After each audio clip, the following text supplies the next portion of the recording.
Halloween 3! Halloween 3 tells the story of a mask company that's up to something sinister, and it is up to a doctor to get to the bottom of things to stop a magic massacre. Yeah, this sounds like the sequel to a film about a serial killer.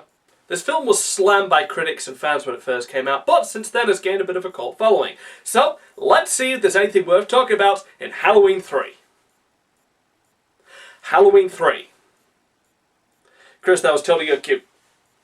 Happy, happy Halloween, Halloween, Halloween. Oh yeah, this is the one with the killer masks, isn't it? We probably should have planned this better. Well, let's address the masked killer in the room, shall we? Happy, happy Halloween. This sequel has nothing to do with the previous films.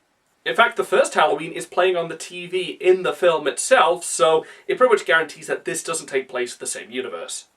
It's actually kind of a missed opportunity in hindsight, considering the direction that the sequels would take after this. A lot of criticism is thrown at this film for it being, nothing to do with Michael Myers when it first came out, but it really isn't fair. I mean, the intent was to turn Halloween into an anthology series, exploring different things happening around the holiday, but at the same time, can you really blame the audiences back then? I mean, the first two films were about Michael Myers. It only seems fitting that the next one would be about him as well. On top of that, it's not even a slasher film. I mean, there's people getting killed in it, but it's honestly more of like a supernatural intrigue kind of thing. So, yeah, if I was the audience, I'd feel cheated too. Maybe it would work better if it took place the same night and show that the two events were interconnected and happening at the same time. Especially since they threw in a reference to Samhain or Samhain in Halloween 2, so there is a way of connecting these two.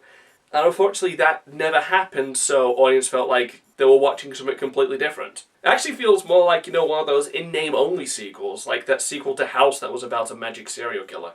I thought the first House was weird. But Halloween 3 should be judged on its own merits, and not just written off because it isn't exactly the same film every single time. And out of those own merits, this film's kind of boring. Yeah, the whole thing's supposed to be about this whole mystery thing, but the mystery's not that interesting. I mean, the mask company's suspicious right from the get-go, and the main characters aren't really that appealing. There's no real arcs or strong personalities to gravitate towards. Everyone just seems to exist to die or further the plot. The best character is Colonel Cochran, played by Dan O'Hurley, but that only goes so far. He isn't really that scary a threat, though he does have some pretty charismatic moments and an especially doomy monologue, which is often referenced when talking about the film. Halloween. The Festival of Samhain. The last great one took place 3,000 years ago, and the hills ran red with the blood of animals and children. He definitely seems to be the one trying the hardest to bring something out of this performance, but I don't really feel like he's got much to work off. But the big standout is the death scenes. They got more of a budget this time, so they could push it further, and even though this isn't a slasher film, we do get some pretty cool deaths. Like this scene where a dude's head's ripped off. I mean, they're not going to get Michael Myers to do something that stupid. I mean, he's not Jason, right? But the standout absolutely has to be the scene where a child is killed with a Halloween mask. I don't mean it's like suffocate or anything. I mean like his head is decomposed and turned into snakes and bugs. From the visuals to the sound, this is a legitimately creepy scene and is easily the standout. Also, this film has the balls to kill off a kid. Not many films can claim that. Though that isn't exactly a bar of quality.